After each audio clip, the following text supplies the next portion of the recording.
এই কিতাবের মধ্যে কোনো ভুল নেই, কোনো সন্দেহ নেই, কোনো সংশয় নেই। এই কিতাবের ভুল ধরতে যারাই এসেছে তারা তাদের নিজের জীবনের ভুল খুঁজে পেয়েছে। আল্লাহু আকবার। প্রিয় ভাইয়েরা, আপনারা নিশ্চয়ই ডক্টর মরিস বুকাইলির নাম শুনেছেন। ফ্রান্সের বিখ্যাত surgeon professor doctor Morris Bucaille, তিনি এই কোরআনে কারীমের ভুল ধরার চেষ্টা করেছিলেন, কিন্তু এই লোকটা কোরআনের ভুল খুঁজতে এসে তার নিজের জীবনের ভুল খুঁজে হেদায়েতের আলো পেয়েছিল। সুবহানাল্লাহ পড়েন। 1981 থেকে 1995 সাল পর্যন্ত ফ্রান্সের প্রেসিডেন্ট ছিলেন ফ্রাঁসোয়া মিত্রা। তার শাসন আমলে 80-র দশকের শেষের দিকে ফ্রান্সের সরকার মিশরের গভর্নমেন্টের কাছে চিঠি পাঠালো ফেরাউনের মরদেহকে প্রত্নতাত্ত্বিক গবেষণার জন্য, তার মরদেহকে যেন, তার মমি করা সেই দেহকে যেন মিশরের রাজধানী কায়রো থেকে ফ্রান্সের রাজধানী প্যারিসে পাঠানো হয়। মিশরের সরকার রাজি হয়ে ফেরাউনের মরদেহকে প্যারিসে পাঠালো। ফ্রান্সের সরকার তার উচ্চপদস্থ সকল কর্মকর্তা কর্মচারীদেরকে দিয়ে ফেরাউনের লাশ, ফেরাউনের মমি করা দেহকে তারা প্যারিসে একটি এয়ারপোর্টে জাঁজালো প্যারেডের মাধ্যমে রিসিভ করলো। এরপরে তারা একটি হসপিটালের বিশেষ ইউনিটে ঢোকালো তার মরদেহকে প্রত্নতাত্ত্বিক গবেষণার জন্য। রিসার্চ টিমের প্রধান যিনি ছিলেন তিনি হচ্ছেন ফ্রান্সের বিখ্যাত surgeon professor doctor Morris Bucaille. তিনি এবার তার রিসার্চ টিম নিয়ে ফেরাউনের মরদেহ নিয়ে গবেষণা শুরু করলেন। গবেষণা করে তারা রেজাল্ট প্রকাশ করলেন যে ফেরাউনের মমি করা লাশের মধ্যে, দেহের মধ্যে লবণের কিছু অংশ পাওয়া গিয়েছে। তারা বললেন যেহেতু লবণের কিছু অংশ পাওয়া গিয়েছে, সুতরাং আমরা বলতে পারি যে ফেরাউন সমুদ্রে ডুবেই মারা গিয়েছে। একজন বলল, স্যার আমরা যে রিপোর্ট এত কষ্ট করে প্রকাশ করছি এটা তো মুসলমানদের ধর্মীয় কিতাব কোরআনুল কারীমে 1500 বছর আগেই সেটা বলা হয়েছে। ডক্টর মরিস বুকাইলি বলল, হাউ ইজ ইট পসিবল, এটা কিভাবে সম্ভব? কারণ ফেরাউনের এই মরদেহকে সংরক্ষণ করা হয়েছে 1881 সাল থেকে, আর ফেরাউনের লাশ ডুবেছে 3000 বছর আগে, কোরআন নাযিল হয়েছে 1500 বছর আগে।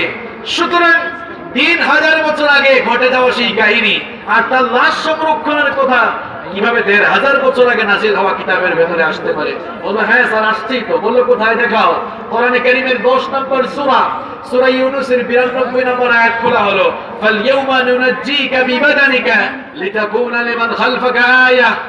আল্লাহ তাআলা ফেরাউন যখন মরে যাচ্ছিল তখন বললেন, তোকে একেবারে শেষ করে দিব না, বরং তোর দেহটাকে আমি কিয়ামত পর্যন্ত তোর উত্তরসূরিদের জন্য নিদর্শন বানিয়ে রেখে দিব। ডক্টর মরিস বুকাইলি কোরআনে কারীমের সূরা ইউনূসের এই আয়াত শ্রবণ করার পর সে মনে মনে চিন্তা করলো, এটা কি আজীব কিতাব, 1500 বছর আগে নাযিল হওয়া কিতাবের ভেতরে এমন বিস্ময়কর ঘটনা কিভাবে আসতে পারে? সে বলল, দেখো এই কিতাবের মধ্যে কোনো অসঙ্গতি থাকলে, কোনো ভুল থাকলে সেটা আমি এখান থেকে খুঁজে বের করব। এবার ডক্টর মরিস বুকাইলি সে তার মাদার ল্যাঙ্গুয়েজ ফ্রেঞ্চ ল্যাঙ্গুয়েজে কোরআনে কারীমকে ট্রান্সলেট করে কোরআন পড়া শুরু করলো, রিসার্চ করা শুরু করলো। কোরআনে কারীমের কোনো ভুল ধরতে পারলো না। ডক্টর মরিস বুকাইলি এবার কোরআনে কারীমকে ইংলিশ ল্যাঙ্গুয়েজে ট্রান্সলেট করে কোরআন পড়া শুরু করলো, কোরআন রিসার্চ করা শুরু করলো। এরপরেও কোরআনে কারীমের কোনো ভুল খুঁজে পেল না। ডক্টর মরিস বুকাইলি মনে মনে চিন্তা করলো, কোরআন যেহেতু আল্লাহ তাআলা আরবি ভাষায় নাযিল করেছেন, আমি যদি আরবি ভাষা শিখে ফেলতে পারি, আরবি ভাষায় যদি আমি কোরআন গবেষণা করতে পারি, তাহলে আমি কোরআনের ভুল খুঁজে বের করতে পারবো। ডক্টর মরিস বুকাইলি সে তো আরবি জানে না। আরবি শেখার জন্য সৌদি আরবের কয়েকজন স্কলারদের সাথে যোগাযোগ করলো। সে এবার তাদের সাথে যোগাযোগ করে আরবি ভাষা শিখলো। আরবি ভাষা শেখার পর ডক্টর মরিস বুকাইলি এবার কোরআনে কারীমের প্রথম সূরা সূরাতুল ফাতিহা থেকে নিয়ে শুরু করে কোরআনে কারীমের সর্বশেষ সূরা সূরাতুন নাস পর্যন্ত পুরো কোরআনটা সে পড়লো, গবেষণা করলো। কোরআনে কারীমের ভুল সে খুঁজে বের করতে পারল না। শেষমেশ ডক্টর মরিস বুকাইলি দুনিয়ার সকল মানুষদেরকে জানিয়ে দিল, ও দুনিয়ার মানুষেরা ভালো করে শোনো, আমি ডক্টর মরিস বুকাইলি এসেছিলাম কোরআনের ভুল ধরার জন্য। বুঝতে এসে দেখি কোরআন আমার নিজের জীবনের ভুল বের করে দিয়েছে। এসেছিলাম কোরআনের ভুল ধরার জন্য, এখন থেকে কোরআন আমার নিজের জীবনের ভুল ধরিয়ে দিয়েছে। প্রিয় ভাইরা, এই কোরআনের ভুল কিংবা অসঙ্গতি খুঁজতে যারাই এসেছে তারাই হেদায়েতের আলো পেয়েছে, ঠিক কি না? সুতরাং এই কিতাবের কাছে যারাই আসবে তাদের স্পেশালিটি, তাদের ডিগনিটি বাড়িয়ে দিবেন কে? এটি এমন একটি কিতাব, it's the problem solving methodology. এখানে মানুষের জীবনের সামগ্রিক জীবন ব্যবস্থার সকল সমাধান আছে না নাই? কথা বলেন, আছে না নাই? সমাধান চাও যদি জীবনে মরণে, ফিরে যাও খুঁজে নাও চোখ রাখো কোরআনে, ঠিক কি না? আপনি যদি সকল জায়গায় সমাধান খুঁজে পেতে চান তাহলে কোরআনে কারীমের কোনো বিকল্প আছে? সমাজ ভাইরা, আমি কয়েকটি পয়েন্টের উপরে কথা বলি, আজকের আলোচনা শেষ করব। আল্লাহ তাআলা আমাদেরকে যে কিতাব দিয়েছেন, যদিও এই কিতাব নাজিল হয়েছে মধ্যযুগে, এই কিতাব মধ্যযুগে নাজিল হলেও একেবারে কিয়ামত পর্যন্ত মানুষের সকল চাওয়া পাওয়া পূরণকারী কিতাবের নাম হচ্ছে আল কোরআন। এই জন্য কোরআন এটাকে অত্যাধুনিক বললে ভুল হবে, এটাকে আধুনিক বললে ভুল হবে, কোরআনকে বলতে হবে অতি অত্যাধুনিক।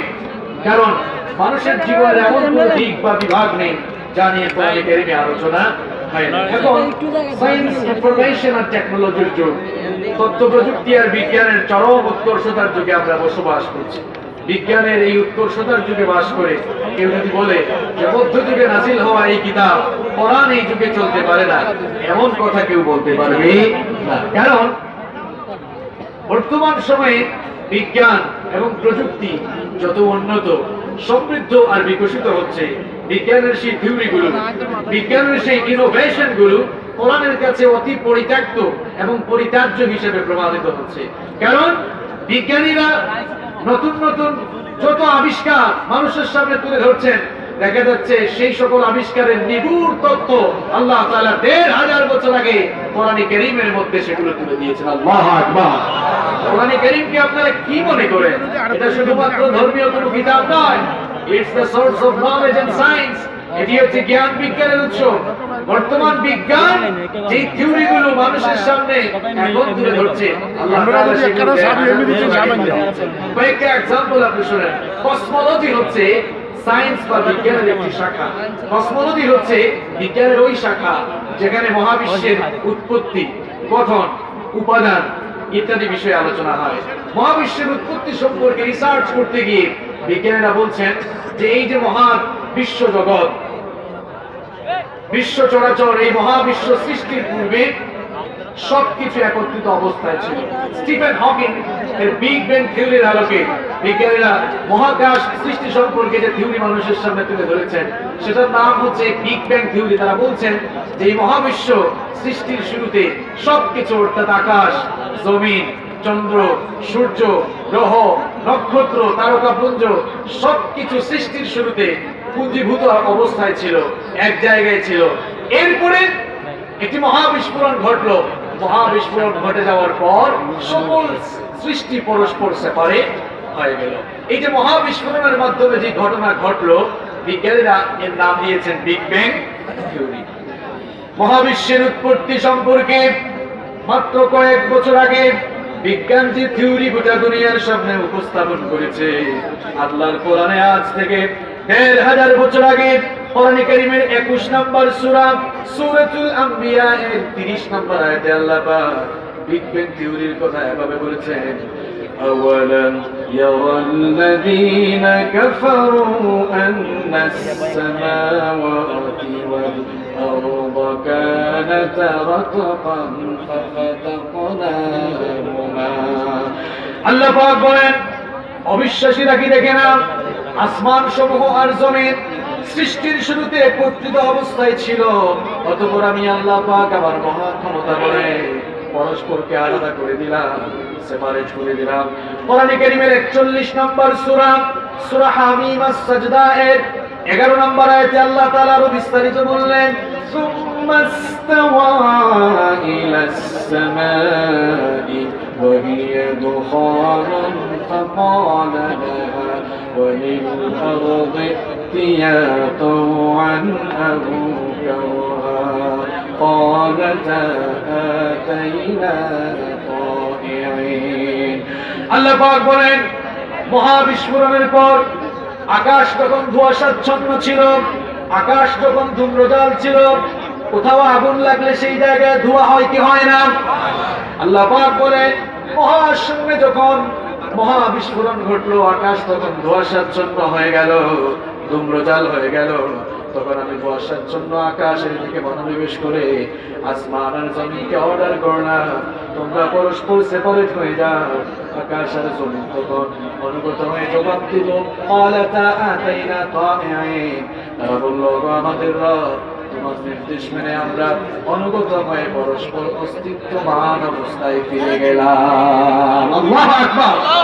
1979 1979 সালে সৌদি আরবের রাজধানী রিয়াদে একটি কনফারেন্স হয়েছিল, যে কনফারেন্সের নাম ছিল মুক্তামার আশ-শাবাব, ইউথ কনফারেন্স। সেই ইউথ কনফারেন্সে যখন এই আয়াতটি তেলাওয়াত হলো, ইউনাইটেড স্টেট অফ আমেরিকার বিখ্যাত সায়েন্টিস্ট বালমার কনফারেন্স হলে দাঁড়িয়ে বললেন, স্টপ, থামো, এটা কিভাবে সম্ভব? কোন বই থেকে তোমরা এই থিওরি পড়ে শোনাচ্ছ?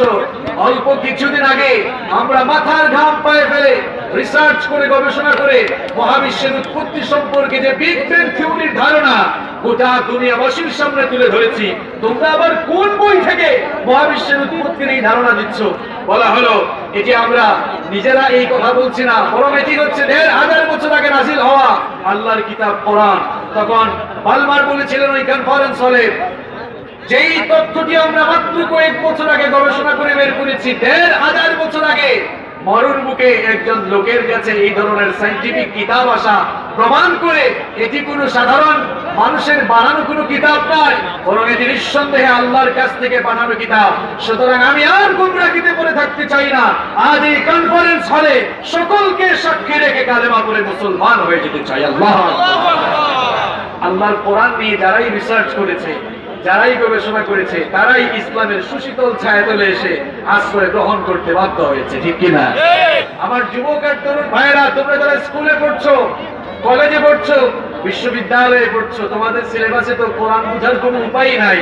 তোমরা পড়াশোনা শেষ করে কিংবা সায়েন্সে পড়লে তোমরা তো মনে করো হামসে বড় কোন হ্যাঁ, আমার থেকে বড় আছে নাকি? আমি তো সায়েন্সে পড়ি, আমি ত্রিপুরীতে পড়ি, ইটিতে পড়ি, মেডিকেল সায়েন্সে পড়ি, তো কি হয়েছে? এত বড়াই কেন তোমার? তোমার বিজ্ঞান যে থিওরিগুলো আজ দিচ্ছে, আল্লাহ তাআলা তার দেওয়া কিতাব কোরআনের ভেতরে সেই সায়েন্টিফিক থিওরিগুলো ১৫০০ বছর আগে দিয়েছেন। সুবহানাল্লাহ। আমি তো কোরআনিক সায়েন্সের ছাত্র ছিলাম, এজন্য অনার্স এবং মাস্টার্সে কোরআন এবং বিজ্ঞান নিয়ে গবেষণার সুযোগ হয়েছে। আর গবেষণা করতে গিয়ে দেখেছি আল্লাহর কোরআনে ৬৫০০-এর বেশি আয়াত রয়েছে, তার মধ্যে ১০০০-এর উপরে আয়াত আল্লাহ তাআলা শুধু বিজ্ঞানের থিওরির ব্যাপারে দিয়েছেন। আল্লাহু আকবার। সুতরাং আজ যারা বলে যে এটি মধ্যযুগীয় নাজিল হওয়া কিতাব, আর আলেম ওলামাদের কথা শুনলে যারা বলে এগুলা মধ্যযুগীয় মোল্লাদের কথা, আমরা বলতে চাই এটা মধ্যযুগীয় মোল্লাদের কোনো কথা নয়, বরং কিয়ামত পর্যন্ত যত যুগ আসবে, যত কাল আসবে, যত জেনারেশন আসবে, সকল জেনারেশন, সকল যুগ এবং কালের চাহিদা মেটাবার জন্য, চাহিদা সম্পন্ন করে আল্লাহ তাআলা তার এই কিতাব নাজিল করেছেন। আল্লাহু আকবার বলেন।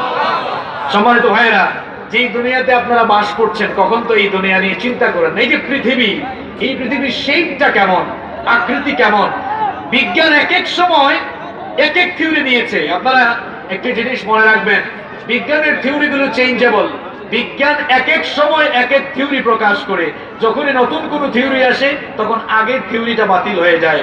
পৃথিবীর শেপ কেমন এ ব্যাপারে আধুনিক জ্যোতির্বিজ্ঞান, এ ব্যাপারে প্রাচীন জ্যোতির্বিজ্ঞানীরা বলেছিলেন যে পৃথিবী হচ্ছে চ্যাপ্টা বা সমতল। এরপরে ১৫৯৭ সালে ফ্রান্সিস ড্রেক তিনি জলপথে দুনিয়া ঘুরলেন, ঘোরার পরে বললেন যে এতদিন প্রাচীনকালের বিজ্ঞানীরা যা বলেছে সব তোমাদেরকে ভুল বলেছে, ভুল তথ্য দিয়েছে।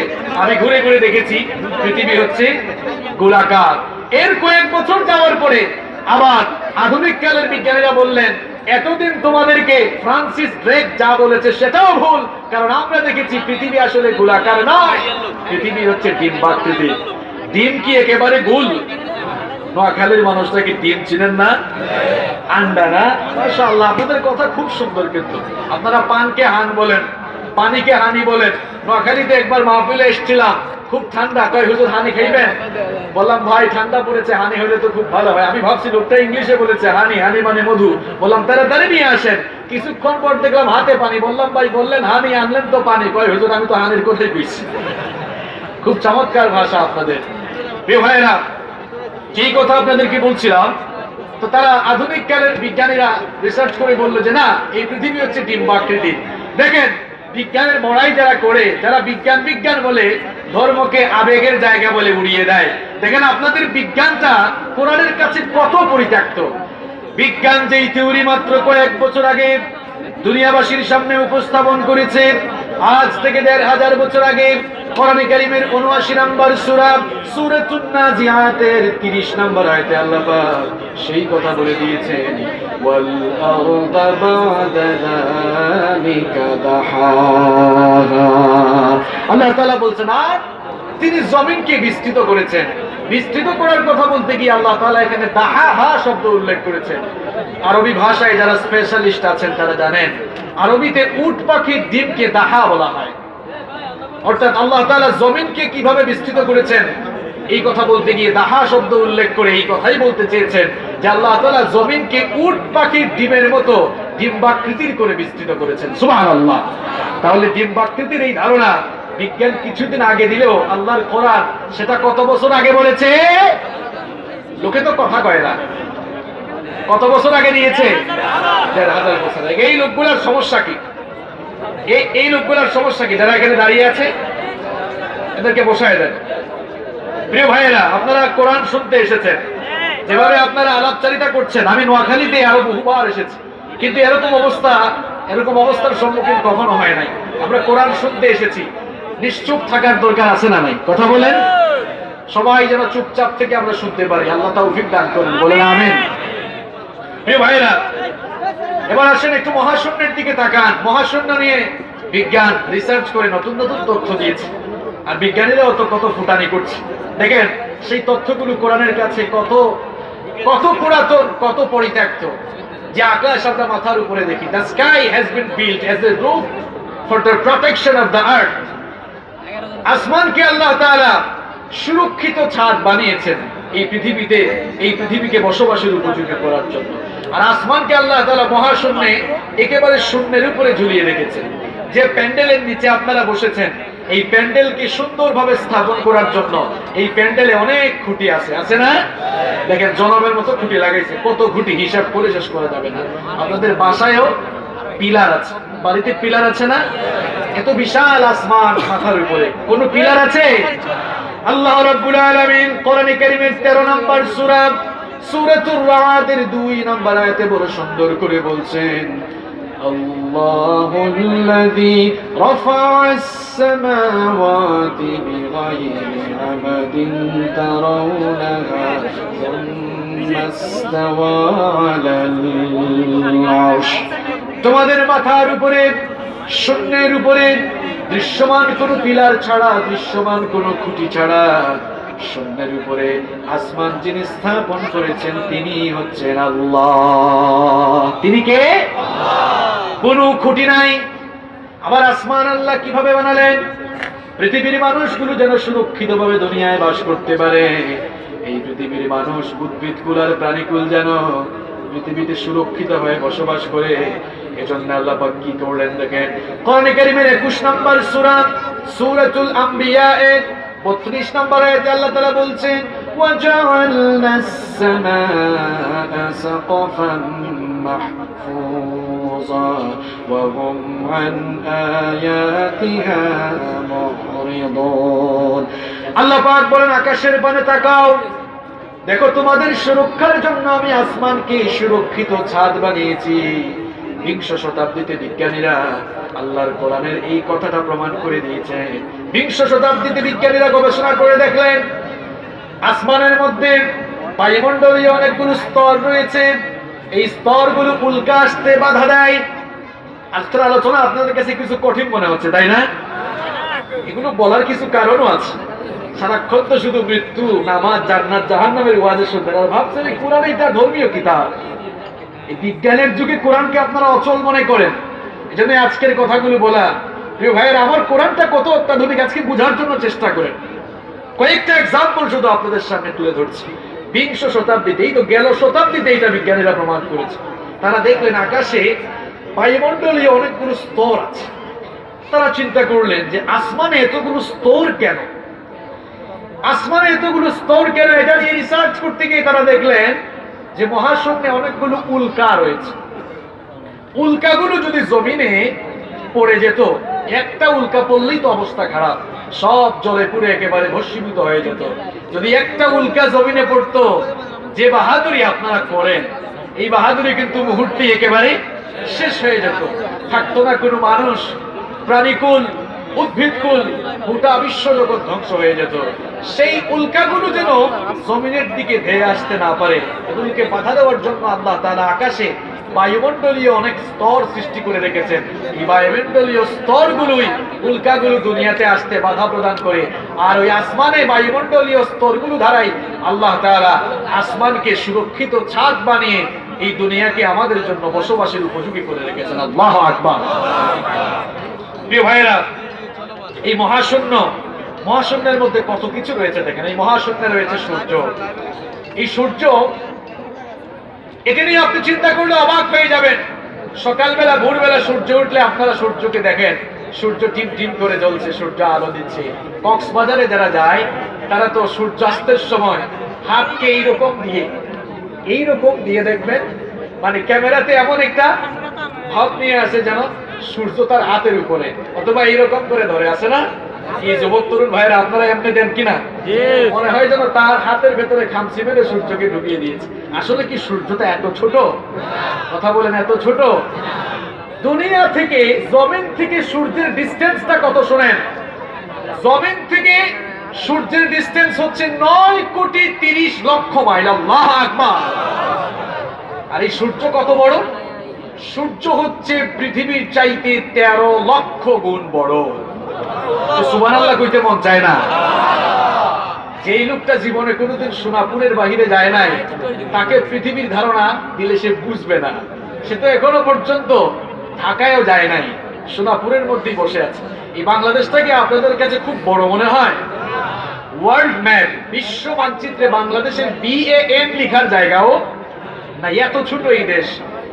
এই দেশের আয়তন হচ্ছে, আগে ছিল 1,47,570 বর্গ কিলোমিটার, কিন্তু সমুদ্র সীমা বিজয় হওয়ার পর এর আয়তন কিছুটা বেড়েছে। আজান হচ্ছে, একজন আজানের জবাব দিয়ে দেন। আমরা ইনশাআল্লাহ প্যান্ডেলে নামাজ হবে, তাই না? প্যান্ডেলে নামাজ হবে ইনশাআল্লাহ। তো 1,47,570 বর্গ কিলোমিটার। পার্শ্ববর্তী যে দেশ ইন্ডিয়া, এটি আমাদের দেশের চেয়ে আরো 30-35 গুণ বড়, অর্থাৎ 30-35টা বাংলাদেশের সমান। কানাডা বাংলাদেশের চেয়ে 90 গুণ বড়। আবার ইউনাইটেড স্টেট অফ আমেরিকা বাংলাদেশের চেয়ে 100 গুণ বড়। আবার আয়তনের দিক থেকে পৃথিবীর সবচেয়ে বড় দেশের নাম হচ্ছে রাশিয়া, যার আয়তন এত বিশাল যে আমাদের বাংলাদেশের চেয়ে 160টা বাংলাদেশের সমান, এত বড়। এইরকম প্রায় 250টি কান্ট্রি, 250টি রাষ্ট্র এই পৃথিবীতে ছোট বড় রাষ্ট্র আছে। এটাই কি দুনিয়া? না। এই যে স্থলভাগের পরিমাণ হচ্ছে পৃথিবীর 4 ভাগের 1 ভাগ, আর জলভাগ হচ্ছে 4 ভাগের 3 ভাগ। এই যে আটলান্টিক মহাসাগর, প্রশান্ত মহাসাগর, শুধুমাত্র আটলান্টিক মহাসাগরের আয়তন কত শুনেন আপনি? আটলান্টিক মহাসাগরের আয়তন হচ্ছে 106.4 লক্ষ বর্গ কিলোমিটার।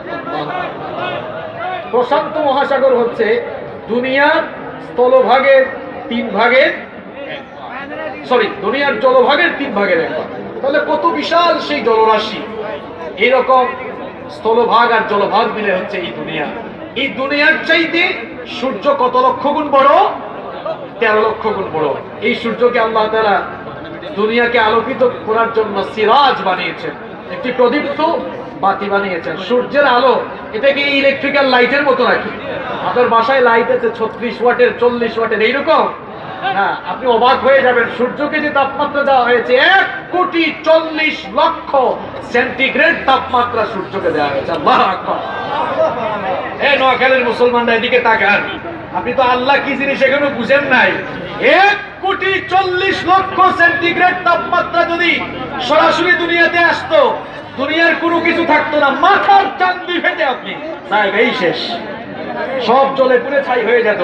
এজন্য আল্লাহ তাআলা ওই 1,40,00,000 সেন্টিগ্রেড তাপমাত্রার সূর্যের আলো দুনিয়াতে ডিরেক্ট পাঠান নাই, আকাশের মধ্যে বায়ুমণ্ডলীয় স্তর কিছু ফিল্টার স্থাপন করলেন। বিজ্ঞানের ভাষায় সেগুলো হচ্ছে স্ট্রাটোস্ফিয়ার, আয়নোস্ফিয়ার, ম্যাগনেটোস্ফিয়ার, এক্সোস্ফিয়ার, এই ধরনের বিভিন্ন স্তর আল্লাহ তাআলা আকাশের মধ্যে স্থাপন করে সূর্যের সেই 1,40,00,000 সেন্টিগ্রেড তাপমাত্রাকে ফিল্টারিং করে ছেকে ছেকে ছেকে ছেকে যতটুকু প্রয়োজন ততটুকু আল্লাহ তাআলা আমাদেরকে দান করে। আকাশের মধ্যে এই সূর্যকে স্থাপন করেছেন কে?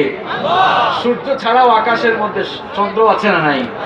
তাবারাকাল্লাযী জাআলা ফিস সামাই বুরুজান ওয়া জাআলা ফীহা সিরাজান ওয়া কমারান মুনীরা। আল্লাহ পাক বলেন, বরকতময় সেই সত্তা যিনি আকাশের মধ্যে গ্যালাক্সি পয়দা করেছেন, গ্যালাক্সি সৃষ্টি করেছেন, আকাশের মধ্যে যিনি সূর্যকে স্থাপন করেছেন, আর যিনি আকাশের মধ্যে চন্দ্রকে তোমাদের জন্য বিদ্যমান করে দিয়েছেন। সুবহানাল্লাহ। বর্তমান বিজ্ঞান গবেষণা করেছে কি জানেন? বর্তমান বিজ্ঞান গবেষণা করে বলেছে যে সূর্যের নিজস্ব আলো আছে আর চাঁদের নিজস্ব কোনো আলো নেই। সূর্যের রিফ্লেকশন চাঁদের উপরে পড়লে চাঁদ সূর্য থেকে সেই ধার করা আলো নিয়ে সে আলোটা দেয়। আপনারা তো মনে করেন আহ বিজ্ঞান কি চমৎকার চমৎকার তথ্য দিচ্ছে মানুষকে, কত দিচ্ছে। 1,500 বছর আগে এই কথাগুলো আল্লাহ তাআলা কোরআনে বলেছেন। আপনি তো জানেন না, কারণ আপনি এটাকে তামিজের ব্যবসার কিতাব বানিয়েছেন, ঠিক কি না? আপনি তো কোরআন খুলে একটু গবেষণাও করেন না। আউযুবিল্লাহ বিসমিল্লাহ শুদ্ধ করে বলতে পারেন না, আউযুবিল্লাহ বিসমিল্লাহ শুদ্ধ করে বলতে পারে না, আবার আউযুবিল্লাহ বিসমিল্লাহ ওয়ালাদের ভুল ধরে আছে না নাই? আহা, এটি তো খুব দুঃখজনক। আউযুবিল্লাহ বিসমিল্লাহ শুদ্ধ করে বলতে পারে না, আউযুবিল্লাহ বিসমিল্লাহ ওয়ালাদের ভুল ধরে। আল্লাহ এই জাতির লোকদেরকে হেদায়েত দান করেন, বলেন আমিন। সম্মানিত ভাইয়েরা, আল্লাহ তাআলা অন্য আয়াতে কি বলছেন দেখেন, হুয়াল্লাযী জাআলাশ শামসা দিয়াআন ওয়াল কমারা নূরা ওয়া قدره منازل لتعلموا عدد السنين والحساب। পড়ুন আল্লাহু আকবার। আল্লাহ তাআলা বলছেন তিনি সেই সত্তা যিনি সূর্যকে তোমাদের জন্য প্রদীপ আর চন্দ্রকে দীপ্তমান বানিয়েছে। একটু খেয়াল করে, এখানে সূর্য চন্দ্র দুটোই কিন্তু আলো দেয়। তো আল্লাহ তাআলা চাইলে একটি শব্দ ব্যবহার করে এই দুটাকে বোঝাতে পারতেন। সূর্যের বেলায় আল্লাহ তাআলা দিয়া শব্দ ব্যবহার করেছেন, আর চন্দ্রের বেলায় নূর শব্দ ব্যবহার করেছেন। এখানে ওলামায়ে কিরাম যারা আছেন তারা জানবেন, আরবি অভিধানগুলো খুলে দেখবেন। দিয়া বলা হয় যার নিজস্ব আলো আছে, আর মুনির আবার নূর বলা হয় যার নিজের আলো নেই, যে অন্যের কাছ থেকে আলো ধার করে নেয়, কিংবা যার উপরে অন্যের আলো প্রতিফলিত হয়, আরবি ভাষায় সেটাকে মুনিরা বলা হয়। এজন্য আল্লাহ তাআলা এই কথাগুলো 1,500 বছর আগেই বলে দিয়েছেন যে চাঁদের যে আলো রয়েছে সেটা তার নিজস্ব আলো নয়, সে অন্য থেকে ধার করে। এজন্য আল্লাহ তাআলা চাঁদের ব্যাপারে কথা বলতে গিয়ে নূর বা মুনিরা বলেছেন, আর সূর্যের কথা বলতে গিয়ে সূর্যের সাথে আল্লাহ তাআলা দিয়া শব্দ ব্যবহার করেছেন। আল্লাহু আকবার। দেখেন আপনারা, 1969 সালের 21শে জুলাই অ্যাপোলো 11 নভোযানে করে যখন মাইকেল কলিন্স, এডউইন অলড্রিন এবং নীল আর্মস্ট্রং চাঁদে গিয়েছিলেন, জানেন না আপনারা? এরা চাঁদে গমনের পর পৃথিবীর মানুষকে এসে জানিয়েছে যে চাঁদের মধ্যে ফাটল রয়েছে। এর আগে দুনিয়ার মানুষ চাঁদে যে ফাটল রয়েছে এটা তারা জানতো না। 1957 সালে প্রথম মহাকাশ অভিযান শুরু হয়, আর সফলতা পেয়েছিল 1969। 1969 সালের 21শে জুলাই অ্যাপোলো 11 নভোযানে করে 3 জন বন্ধু, এডউইন অলড্রিন, মাইকেল কলিন্স এবং নীল আর্মস্ট্রং, এরা চাঁদে গমন করে চাঁদের ফাটল দেখে এসে বলল, নতুন তথ্য নিয়ে এসেছি তোমাদের জন্য। চাঁদের মধ্যে কি রয়েছে? দুনিয়ার মানুষকে চন্দ্র দ্বিখণ্ডিতকরণের যেই কথা বিজ্ঞানীরা মাত্র কয়েক বছর আগে জানিয়েছে, 1,500 বছর আগে সেই সায়েন্টিফিক থিওরি কোরআনে কারীমে সূরাতুল কমারের মধ্যে আল্লাহ পাক সুন্দর করে বলে দিয়েছেন। সূরাতুল কমারের প্রথম আয়াতে আল্লাহ তাআলা বলছেন ইকতারাবাতিস সাআতু ওয়ানশাক্কাল কমার, কিয়ামতের সময় নিকটবর্তী হয়েছে, আর চাঁদ দুই ভাগ হয়ে গিয়েছে। চাঁদ কিভাবে দুই ভাগ হয়েছিল এবার শুনেন। আমার নবী মুহাম্মদ পড়েন সাল্লাল্লাহু আলাইহি ওয়াসাল্লাম যখন আল্লাহর দ্বীনের দাওয়াত শুরু করেছেন, মক্কার কাফের মুশরিকগুলো বলল, ওগো মুহাম্মদ, তুমি যে নবুয়তের দাওয়াত দাও, তুমি যে রিসালাতের দাওয়াত দাও, তুমি যদি সত্যিকার অর্থেই নবী হয়ে থাকো, আকাশের চাঁদটাকে দুই ভাগ করে দেখাও। আল্লাহর নবী বিচলিত হয়ে গেলেন। আল্লাহ তাআলা তার নবীকে লক্ষ্য করে বললেন, ওগো আমার নবী, ফ্রাস্ট্রেট হওয়ার কোনো কারণ নাই, বিচলিত হওয়ার কোনো কারণ নাই। আপনি শুধুমাত্র আপনার এই শাহাদাত আঙ্গুল দিয়ে আকাশের ওই চাঁদের দিকে ইশারা করেন, দেখবেন আমার হুকুম মতোই কাম হয়ে যাবে। আল্লাহর নবী এবার তার শাহাদাত আঙ্গুল যখন ওই চাঁদের পানে ইশারা করলেন, আল্লাহর হুকুমে আকাশের চাঁদ তখন দুই ভাগ হয়ে গেল। চন্দ্র দ্বিখণ্ডিতকরণের সেই সত্যতাও বিজ্ঞান কয়েক বছর আগে জেনেছে। যেই থিওরিটি আল্লাহর কোরআন ১৫০০ বছর আগে দুনিয়াবাসীর সামনে তুলে ধরেছে। সুবহানাল্লাহ পড়েন। প্রিয় ভাইরা, বিজ্ঞানীদের মধ্যে একটা ঠেলাঠেলি ছিল, সূর্য ঘুরে নাকি পৃথিবী ঘুরে। প্রাচীনকালের বিজ্ঞানীরা বলতেন, বিশেষ করে এটা টলেমি বলেছিল, টলেমি বলেছিল, শোনো হয়তো কিলাকিলি করিও না, আমি রিসার্চ করে দেখেছি পৃথিবী স্থির আর সূর্য ঘুরে, পৃথিবীকে কেন্দ্র করে সূর্য ঘুরছে। 1512 সালে নিকোলাস কোপারনিকাস এসে বললো, এই টলেমি যা বলছে সব ভুয়া, এটা চিটিং। আমাদের আফসারি ভাই যেটা সব সময় বলে না যে এই টলেমি হচ্ছে, সবাই বলেন কি চিটিং, যা বলছে সব ভুল। আমি এখন দেখেছি আসলে সূর্য ঘুরে, পৃথিবীও ঘুরে, আমিও ঘুরি, তুমিও ঘুরো, সবকিছুই ঘুরে। এই যে বিজ্ঞান ঘূর্ণায়মান পদ্ধতির যেই ধারণা মাত্র কিছুদিন আগে জেনেছে, ঘূর্ণায়মান পদ্ধতির সমাধান আজ থেকে ১৫০০ বছর আগে কোরআনে দিয়েছেন কে? কোরআনে কারীমের বিজ্ঞানময় সূরা সূরা ইয়াসিনের মধ্যে আল্লাহ তাআলা বলেছেন, ওয়াশ-শামসু তাজরি লিমুস্তাকাররিন লাহা যালিকা তাকদীরুল আজিজিল আলীম ওয়াল কমারা قدرناه منازل حتى عاد كالعرجون القديم لا الشمس ينبغي لها أن تدرك القمر ولا الليل سابق النهار وكل في فلك يسبحون। আল্লাহ পাক বলেন, সূর্যের জন্য একটি কক্ষপথ ঠিক করে দিয়েছি, সূর্য তার নির্ধারিত কক্ষপথে পরিভ্রমণ করছে। চন্দ্রের জন্য একটি মঞ্জিল ঠিক করে দিয়েছি, চন্দ্র সেই মঞ্জিলে পরিভ্রমণ করছে। সূর্য কখনো চন্দ্রের নাগালে যেতে পারে না, রাত কখনো দিনের আগে যেতে পারে না, প্রত্যেকেই তার আপন আপন গতিপথ অনুযায়ী সন্তরণ করছে। সুবহানাল্লাহ। ঘোরাঘুরির সমস্যার সমাধানও ১৫০০ বছর আগে কোরআনে দিয়েছেন কে? বেশি কথা বলবো না, দুইটা পয়েন্ট বলবো, শুনবেন তো? দুইটা পয়েন্ট বলেই যেই কথা আজকে বলতে চেয়েছি সেই কথা বলে আলোচনা শেষ করবো ইনশাআল্লাহ। বড় ভাইকে রেখে আসলে আলোচনা করা এটা বেয়াদবি হয়ে যাচ্ছে। প্রিয় ভাইরা, দেখেন যেই জমিনে আমরা বসবাস করি, এই জমিন, আপনারা তো শুধু এই জমিনের উপর দিয়ে চলাফেরা করেন, আহারে কত দম্ভ ভরে আমরা চলাফেরা করি। নিজে একটু টাকা পয়সার মালিক হয়ে গেলে মনে করে সব ক্ষমতা তো আমারই, সিটিংবাজি শুরু হয়ে যায়, আছে না নাই? একটু চিন্তাও করে না, এই দুনিয়াটাকে আল্লাহ বসবাসের জন্য কিভাবে বানালেন? এই দুনিয়াকে আল্লাহ তাআলা বসবাসের জন্য, আমাদের বসবাসের জন্য এই দুনিয়াটাকে বিছানার মতো সমতল করে দিলেন। ফিরাশ, আল্লাহ তাআলা বলছেন ফিরাশা, বিছানার মতো আমি সমতল করে দিলাম, জমিনটা যেন হেলাদুলা না করে, নড়াচড়া না করে, এই জন্য জমিনের উপরে আমি পেরেক গেড়ে দিলাম। জমিনের উপরে পেরেক গিয়ে দিয়ে জমিনটাকে আমি চিরদিনের জন্য টাইট শক্ত করে দিলাম। সুবহানাল্লাহ। ওয়া আলকা ফিল আরদি রাওয়াসিয়া